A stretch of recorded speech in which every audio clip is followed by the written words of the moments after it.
اچھا مونا سلائی کے گھر تک ڈائریکٹ جاتی تھی، اور یہ ہمیں بھی پتہ تھا، ہم خبریں بھی دیتے تھے، پھر کیا ہوتا لیکن اب نہیں ہو، اب وہ ہو رہا.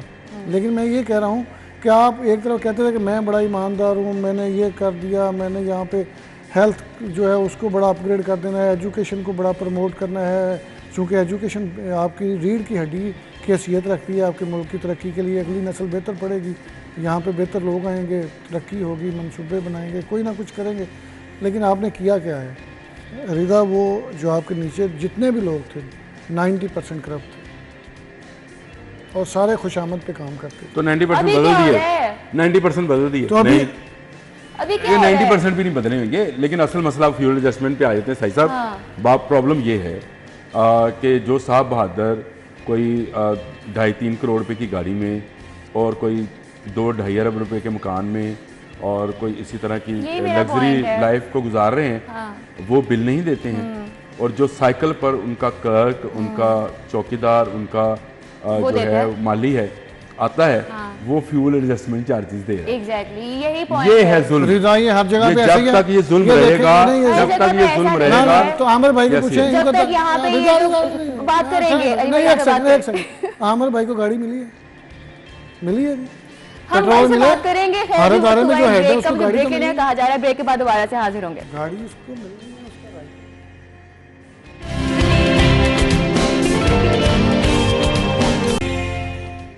Welcome back after the break. اور اب چلتے ہیں ہماری نیکسٹ سٹوری کی طرف، جو کہ ہے ڈرائیونگ لائسنس کی فیس بھی بڑھانے کی اب تیاریاں کر لی گئی ہیں، اور لرنر اب 500 کا ملے گا. موٹر سائیکل کے ڈرائیونگ لائسنس کی فیس 2000 کر دی گئی ہے اور کار کی 4000 روپے کی جائے گا. علی صاحی سے بات کریں گے اس حوالے سے. علی صاحی کیسے دیکھ رہے ہیں، کیا وجہ ہے اب یہ لرنر لائسنس اور دوسرے لائسنس کی فیس بڑھا دی گئی ہے؟ ایک طرف کہا جا رہا ہے کہ رجحان بڑھانا چاہ رہے ہیں کہ لوگ زیادہ سے زیادہ لائسنس بنائیں، دوسری جانب یہ اقدام، کیا ضرورت تھی اس کی؟ نہیں، بالکل یہ رجحان تو بڑھ رہا ہے، اور سی ایم صاحب کی ڈائریکشن پہ پورے پنجاب میں جو لائسنسنگ ہے وہ بڑے، میرا خیال ہے 400 سے 500% بڑھ گئی ہے پچھلے سال کی نسبت. اور آئی جی پنجاب بھی اس پہ فوکس کر رہے ہیں، D I G traffic, S S P traffic. چالان بڑھنا تو سمجھ آ رہا ہے کہ میں ٹھیک یہ ہے بتا رہا قانون ہوں، بن، نہیں لیکن اس کی کیا دیکھیں ضرورت ہے؟ یہ آپ کے لیے بہتری ہے. اور یہ بتائیں تیاریاں ہیں کہ نہیں یہ ہو گیا سمری ہے؟ چلی، ابھی سمری سمری ہے. یہ انہوں نے تھوڑی سی خرابی کی ہے. سمری بھجوا دی ہے آئی جی نے، سی ایم صاحب نے اس کو منظوری اپروو ملتی ہے کہ منظوری ملنی ہے اس کی، میرا خیال ہے مل جائے گی. مل جائے گی، اور آنے والے دنوں میں یہ امپلیمنٹ ہو جائے گا. اور یہ میری بات ہو رہی تھی، وہ کہہ رہے تھے پچھلے کئی سالوں سے ان کی جو فیس مختص کی گئی تھی اس کو بڑھایا ہی نہیں گیا. تو لوگ اگر بیرون ممالک لائسنس رضا دیکھیں، بیرون ممالک میں دیکھے جائیں، لائسنس حاصل کرنے کے لیے آپ کو کئی ماہ ٹریننگ لینا پڑتی ہے. وہاں پہ بڑی فیسیں ہیں، کہیں پہ $100 ہے، کہیں پہ $500 ہے، کہیں پہ 1.5 لاکھ روپے ہے. یہ جو ڈرائیونگ لائسنس ہے یہ بہت بڑی سیکیورٹی ہے آپ کی. آدھا پاسپورٹ کہتے ہیں اس کو باہر کا. یہ آپ کی بہت بڑی سیکیورٹی ہے. آدھا پاسپورٹ دیکھیں اگر آپ گاڑی چلا رہے ہیں بغیر لائسنس کے، اگر آپ ہٹ کرتے ہیں، کسی بندے کی جان جاتی ہے تو آپ اندر جائیں گے کئی سالوں کے لیے. اور اگر آپ کے پاس لائسنس موجود ہے تو ویسے تو کسی کا دل نہیں کرتا حادثہ کرنے کو، ایکسیڈنٹ کرنے کو، بندہ مارنے کو، لیکن جب آپ کے پاس لائسنس ہوگا تو اس میں آپ کو بالکل بچت ہو جائے گی.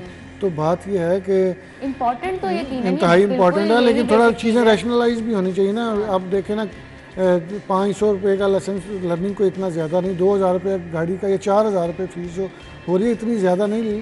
سب سے اہم بات یہ ہے کہ آپ لائسنس بنوائیں. جب آپ روڈ پہ ہیں تو بغیر لائسنس کے نہ آئیں. ٹریفک پولیس نے اپنا زور لگا کے دیکھ لیا ہیلمٹ کے استعمال کے لیے، لائسنس بنوانے کے استعمال پہ، ون وے خلاف ورزی پہ. آپ سڑک پہ جا کے دیکھ لیں، آپ وہ گن لے کے کھڑی ہو رہی ہیں پھر بھی آپ کو یہ نظر آئے گا. ایسا ہی ہے. ٹائم ہمارا کیونکہ ختم ہو گیا ہے. عامر رضا اور علی صاحی ہمارے ساتھ آج کے شو میں موجود ہے. Thank you for your time. ابھی ہم چلتے ہیں ہیڈ لائنس کی طرف، اور ہیڈ لائنس کے بعد دوبارہ سے حاضر ہوں گے. آپ ہمارے ساتھ ہی رہیے گا.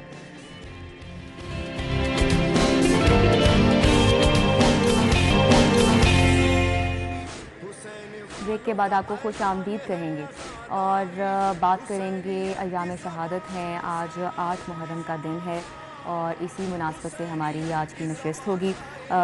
جو قربانی دی گئی آج سے کئی 100 سال پہلے، اور وہ قربانی رہتی دنیا تک قائم رہے گی. ہم جسارت ہی کر سکتے ہیں کہ ہم کوشش کر سکیں، لیکن اس قربانی کو سمجھ سکیں کہ اس سے سبق کیا تھا. اس پر بات کرنے کی یہ کوشش ہی کی جا سکتی ہے، کیونکہ ہماری بساط اتنی نہیں ہے، ہماری حیثیت اتنی نہیں ہے کہ ہم اس کو کمپلیٹلی گریسپ کر سکیں جو اتنی بڑی قربانی دی گئی. اور اسی حوالے سے ہماری آج کی جو مہمان ہیں وہ ہمارے ساتھ ہیں, تو ہم ان سے اس موضوع پر بات کرنے کی کوشش کریں گے کہ جو سبق دیا گیا اس قربانی کے ذریعے رہتی دنیا تک جو قائم رہے گا, تو وہ سبق آخر تھا کیا, اور ہمیں جو ہے کیا ہماری اتنی قابلیت ہے کہ ہم اس کو سمجھ سکیں اور اس پر عمل پیرا ہو سکیں, ہماری کوشش کیا ہونی چاہیے اس حوالے سے.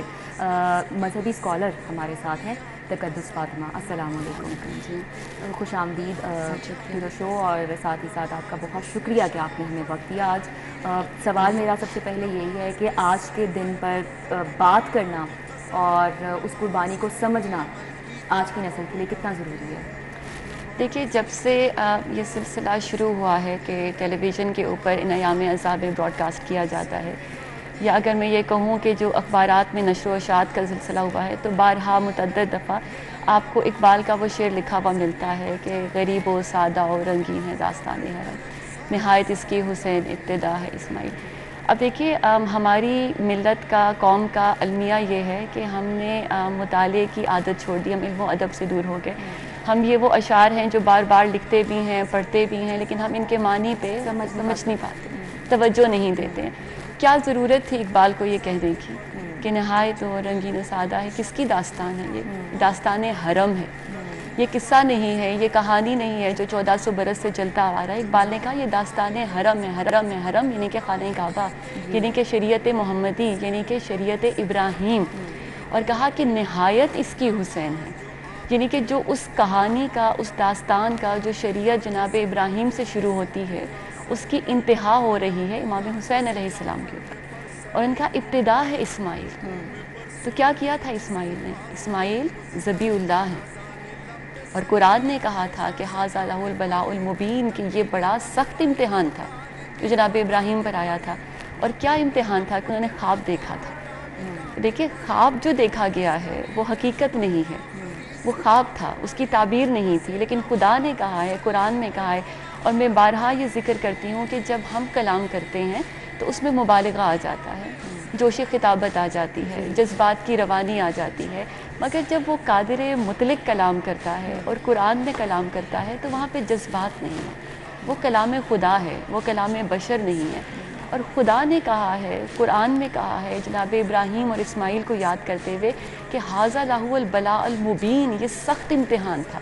ایک باپ کے لیے اپنے بیٹے کو لٹانا, اس کی گردن پہ چھری رکھنا ایک سخت امتحان ہے. اور پھر کہا کہ فدینہ بذبح العظیم, ہم نے اس کو اس سے عظیم قربانی میں تبدیل کر دیا. تو آپ سوچئے کہ جو قربانی جناب اسماعیل کی تھی, جو ذبیح اللہ ہیں, جو استعارہ ہیں, جو خواب ہیں, جو تعبیر نہیں ہے, اس کو خدا نے کہا کہ وہ سخت امتحان تھا, اور اس کو اس سے عظیم قربانی میں تبدیل کیا گیا. اسی لیے تو کہا ہے اقبال نے کہ انتہا ہے حسین. یہاں پہ اب فقط خواب نہیں ہے, یہاں پہ حقیقت ہے. یہاں پہ 18 سال کے علی اکبر بھی ہیں, یہاں پہ 6 ماہ کے علی اصغر بھی ہیں. تو اس لیے یہ قربانی کبھی بھی بھلائی نہیں جا سکتی.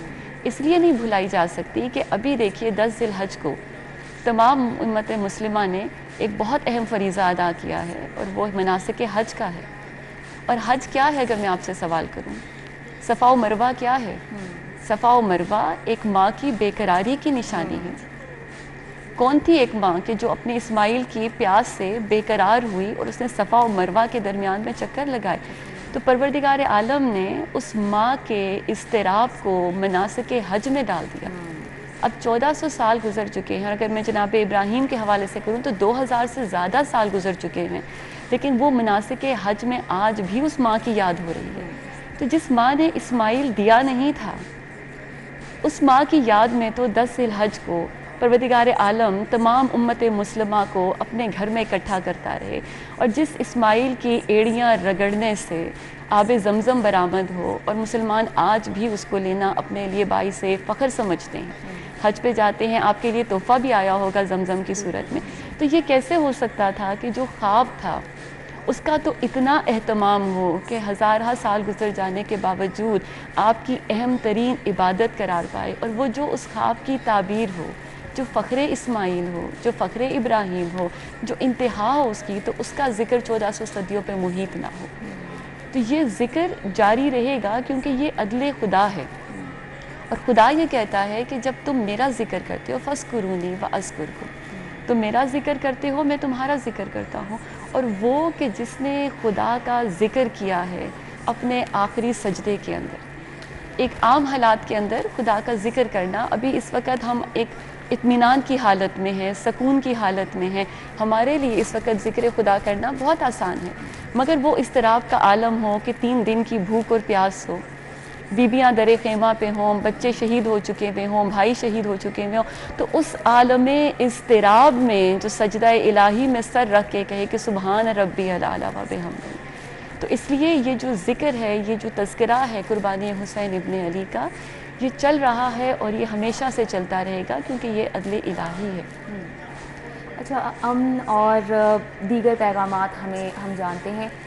اوور آل کیا اسباق ہیں یہ جو ایک قربانی دی گئی، تو آج دور حاضرہ میں رہتے ہوئے ہم کیسے اس سے کچھ سیکھ سکتے ہیں؟ دیکھیے، اگر آپ تاریخ کربلا پڑھیں تو آپ کو پتہ چلے گا کہ یہ تاریخ جو تھی یا کربلا کا واقعہ جو تھا، یہ صرف 10 یوم کا نہیں تھا کہ یکم محرم سے شروع ہوا، خیمے لگے، 7 کو پانی بند ہوا اور 10 کو شہادتیں ہو گئیں. جب آپ کربلا کا ذکر کرتے ہیں تو کربلا کا ذکر نامکمل رہتا ہے اس ہستی کے بغیر کہ جس نے پیغام کربلا کو عام کیا ہے.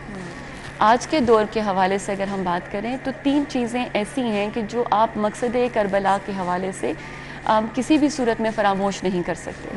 اس میں پہلی چیز یہ ہے کہ دیکھیے، آج کل ہم جب اس دور حاضر میں بات کرتے ہیں، کرنٹ افیئرس کی بات کرتے ہیں، تو کلمہ حق کی بات ہے، آپ نے رائٹس کی بات کرنی ہے، باطل کے سامنے ڈٹ جانے کی بات ہے. لیکن جب ہم باطل کی بات کرتے ہیں تو باطل کو ڈیفائن کون کرے گا؟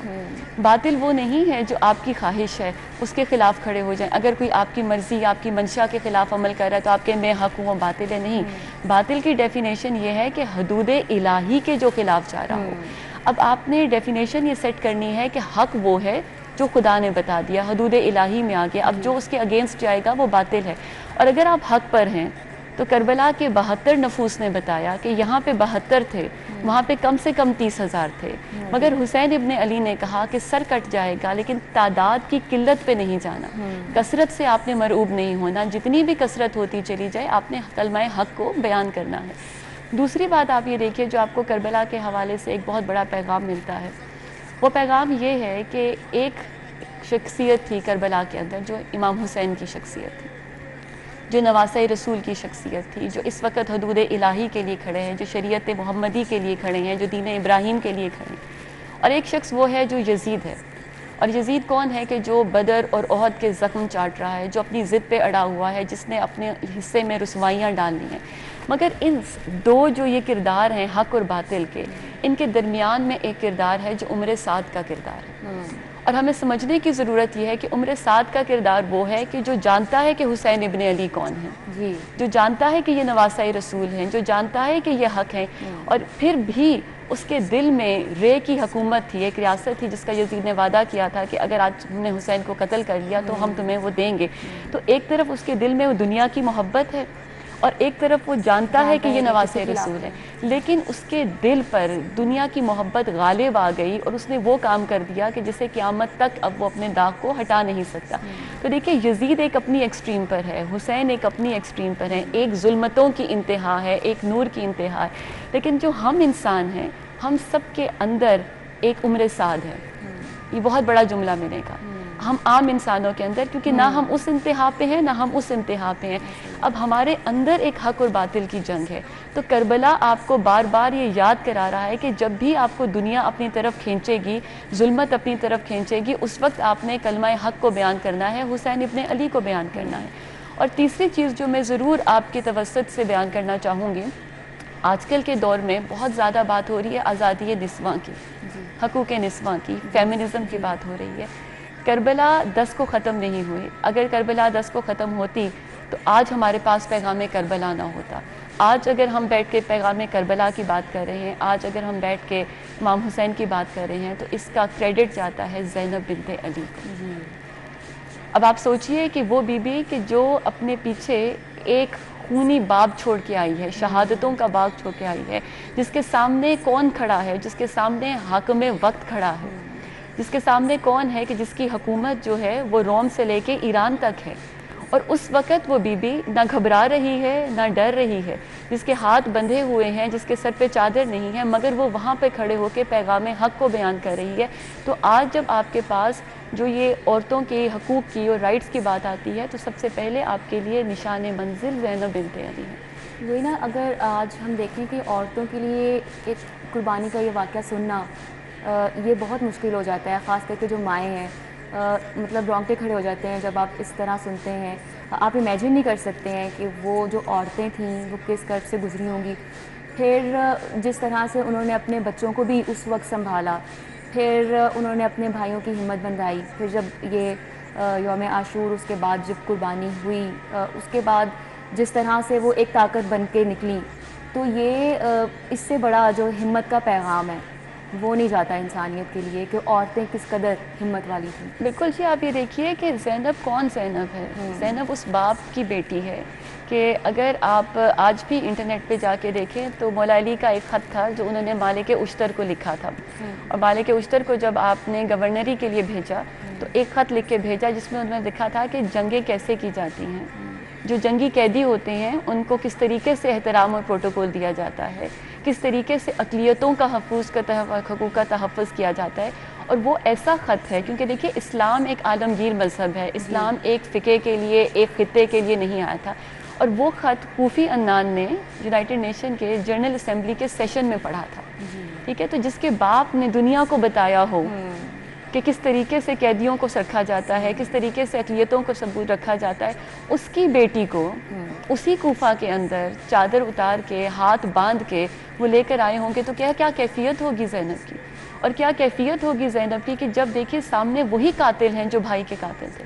اور آپ دیکھیے کہ اس سامراجی قوتوں میں, ان طاغوتی قوتوں میں کہ جو یہ سمجھتے تھے کہ بس ہم نے اب حسین ابن علی کو قتل کر لیا ہے تو اب ہم نے جنگ فتح کر لی, وہ اس زینب کے جلال کے آگے بول نہیں سکے. تو زینب فقط اپنے بھائی پر, بھتیجوں پہ رونے کا نام نہیں ہے, زینب فقط ام المصائب نہیں ہے. ہمارے ہاں جناب زینب کے لیے ایک نام استعمال کیا جاتا ہے اور وہ ہے شریکۃ الحسین. شریکۃ الحسین کا مطلب یہ ہے کہ یہ حسین کی شریک تھیں, آپ کے ساتھ تھیں, آپ کے ساتھ شامل تھیں. تو ہمارے وہاں یہاں پہ یہ ہمیں سبق نہیں صرف مل رہا کہ عورتوں کا کام یہ ہے کہ انہوں نے صرف بچوں کی تربیت کی. کربلا کی مائیں کیا تھیں کہ جب انہوں نے تربیت کی ہے تو ایسی تربیت کی ہے کہ ایسے شہید آپ کے پاس آئے کہ جہاں پہ 18 سال سے لے کے 6 ماہ تک کسی ایک ماں کے پائے استقامت میں لرزش نہیں آئی ہے, کیونکہ اس وقت اللہ کی رضا تھی. کیونکہ سب کی نظر میں پیش نظر کیا تھا کہ آج ہم نے اپنی قربانی پیش کرنی ہے تاکہ پروردگار عالم ہم سے راضی ہو. اور کہاں تو وہ تربیت تھی جو انہوں نے کی, اور پھر کہاں پہ وہ حق کا کلام تھا, وہ عدل کا کلام تھا جو مرعوب نہیں ہوئی ہیں. آج جب ہمیں یہ کہا جاتا ہے کہ خواتین جو ہے وہ پروٹیسٹ نہیں کر سکتی, یا خواتین جو ہے وہ سامنے نہیں آ سکتی ہیں, یا آپ کا رول جو ہے وہ صرف چادر اور چار دیواری تک محدود ہے, تو آپ کو زینب نے یہ بتایا کہ چادر اور چار دیواری کے اندر ہم تربیت اولاد بھی کرتے ہیں, مگر جب کلمہ حق کو باطل آتا ہے تو ہم اس پیغام کربلا کو عام بھی کرتے ہیں. اور وہاں پہ 11 محرم سے لے کے 11 سے سفر آغاز ہوتا ہے, اور کوفہ, اور کوفہ سے شام, اور شام سے پھر واپس کربلا کے دوران میں یہ زینب بنت علی تھی جنہوں نے بار بار کربلا کا پیغام جو ہے وہ کہتی دنیا تک کے لیے بیان کیا. ٹھیک ہے, اب واقعہ کربلا کو سمجھنے کی, اس کی فضیلت کو, اس کے سبق کو سمجھنے کی ہم کوشش کر رہے ہیں, یہ کوشش جاری رکھیں گے, لیکن اس سے پہلے ابھی ہم ایک بریک پہ چلتے ہیں. بریک کے بعد دوبارہ سے حاضر ہوں گے, آپ ہمارے ساتھ ہی رہیے گا.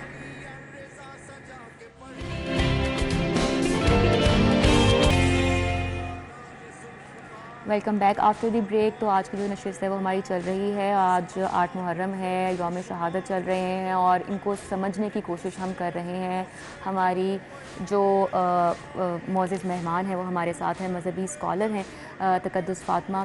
ایک بار پھر سے میں آپ کی طرف واپس آؤں گی, اور کیونکہ ہم بات کر رہے تھے کہ عظیم قربانی, پھر اگر آج دور حاضر کی بات کریں تو آج کل کتنا امپورٹنٹ ہے کرسی کی جنگ لڑنا.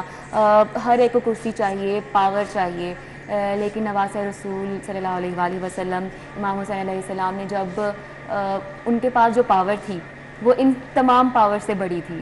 ایک تو نواسۂ رسول تھے, پھر امام علی کے وہ